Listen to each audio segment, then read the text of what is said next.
Prendre son indispensable brouette, ses cabas et ses sacs. Et c'est parti pour une séance d'autocueillette dans cette ferme à une 50aine de kilomètres à l'ouest de Paris. J'ai une grosse envie de fruits surtout. Mais je crois qu'on va aussi trouver des tomates. Des tomates, mais aussi des haricots verts, des fraises, des prunes ou encore de la rhubarbe. En cette fin août, on trouve presque tous les fruits et légumes parmi la liste de plus de 70 proposés en agriculture raisonnée par la ferme du Logis. Alors en cette veille de rentrée, il y a foule dans les champs. Le fait de trouver des produits directement sur les plantes, au moins on est sûr qu'ils sont frais, qu'ils n'ont pas fait du frigo, du transport, c'est à côté de la maison. Quand on voit le prix des fruits et légumes sur les étals, qui viennent d'Espagne ou de l'autre bout du monde et qui sont en plus pas bons, c'est vrai qu'il y en a marre, quoi.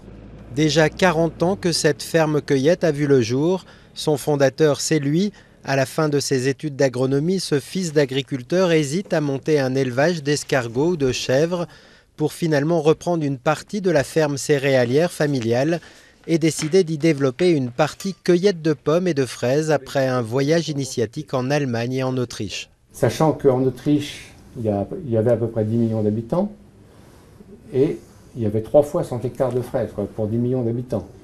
Donc en région parisienne, il y avait 10 millions d'habitants. Je me suis dit, si je plante 10 hectares, moi, avec 10 hectares ça paraissait énorme, mais finalement 10 hectares, c'est jouable, quoi. L'agriculteur passe d'abord pour un fou aux yeux des autres fermiers qui ne comprennent pas qu'on puisse ouvrir ses champs au public, mais le succès, lui, est bien là, avec des fraises et des pommes qui partent par caisses entières. Il y avait les balances de pesée dans le champ, quoi. Il n'y avait pas le hangar avec... ça, tout se faisait dans le champ. C'était un peu folklore, c'était... Le fait d'aller directement chez le producteur pour cueillir, c'était les premiers bobos de l'époque, on va dire. Ouverte plus de la moitié de l'année, la ferme du Logis accueille près de 30 000 clients par an.